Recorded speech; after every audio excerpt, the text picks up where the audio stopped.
Europe 1, bonjour la France. Daphné Burki. 10h32, bonjour la France. Nous sommes là pour vous tous les matins. Avec la belle équipe et Mathilde Terrier qui parcourt la France en long, en large et en travers. Et Mathilde, vous étiez ce week-end à Valenciennes. Là-bas, dans une maison de retraite, il y a une initiative assez surprenante. Écoutez bien, pour soulager les malades d'Alzheimer, c'est la thérapie du voyage. Qu'est-ce que c'est exactement que cette thérapie, Mathilde? Alors, c'est une première en France. L'idée vient d'Italie. Le principe est simple. On crée une fausse gare avec une fausse salle d'attente, un faux quai et un faux train. Ce n'est pas un gadget, c'est un dispositif médical. Et le bruit que vous entendez là, eh bien, c'est ce qu'on entend quand on est dans le faux train.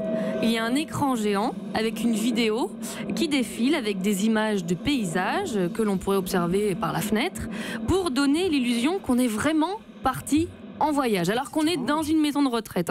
C'est une illusion car ce faux train est destiné à des voyageurs bien particuliers. Cette thérapie, elle a été créée pour les malades qui sont atteints d'Alzheimer, parce qu'on ne le sait pas toujours, mais au-delà des troubles de la mémoire, les malades ont du mal à rester en place. Ils déambulent beaucoup, parfois jusqu'à l'épuisement. Ils ont souvent envie de partir. Donc pour l'instant, il n'y a qu'une seule maison de retraite à utiliser cette fausse gare, c'est la résidence de la Treille à Valenciennes. Et j'ai demandé à sa directrice pourquoi elle avait fait construire cette gare. Cette fausse gare, elle permet aux résidents de s'évader. Et en fait, c'est la seule thérapeutique qui répond aux besoins vraiment irrépressibles pour certains résidents de partir. Donc l'anxiété est tellement importante chez la personne Alzheimer qu'elle donne envie de s'échapper. Quand on rentre dans cette cabine, eh bien, on n'est plus dans la maison de retraite. Incroyable. Juste une petite question, Mathilde. Est-ce que les patients, on leur explique qu'ils sont dans un faux train ou Ah non. On leur dit qu'ils partent en voyage. Ils ont un faux billet de train. Ils arrivent dans ce hall de gare. Ils montent dans le train. Le voyage dure 20 minutes. Et ce week-end, j'ai eu la chance de partager ce train avec Marcel. Il a 88 ans. Il souffre d'Alzheimer depuis plusieurs années. À l'intérieur du train, on était 3. Marcel, Cédric, son soignant, qui s'occupe de lui depuis des années, et moi. Joli? Ah oui, c'est beau. J'aime bien être là. Dans le train, là, je discute avec les gens. Vous partez ce soir et vous rentrez demain? Non, on rentre ce soir. Aller-retour? Ouais, on fait un aller-retour. Oui, alors là, je vais me faire marche arrière parce que disons que là, ma femme n'est pas prévenue. D'accord, nous allons bientôt arriver, de toute façon. Non, c'est parce que je suis marié, j'ai des enfants.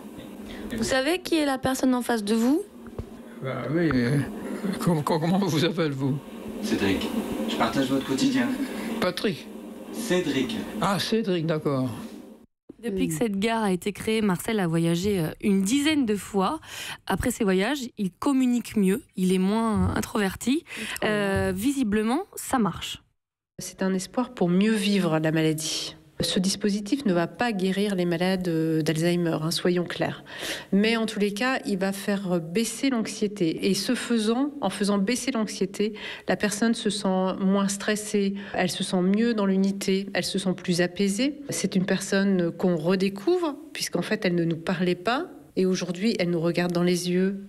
Une thérapie du voyage assez surprenante, mais qui visiblement jamais entendu parler de ça. Permet, oui, c'est une première en France. Il n'y a que cette maison de retraite à le faire pour l'instant, et ça permet de réduire les dosages chez les personnes qui ont Alzheimer.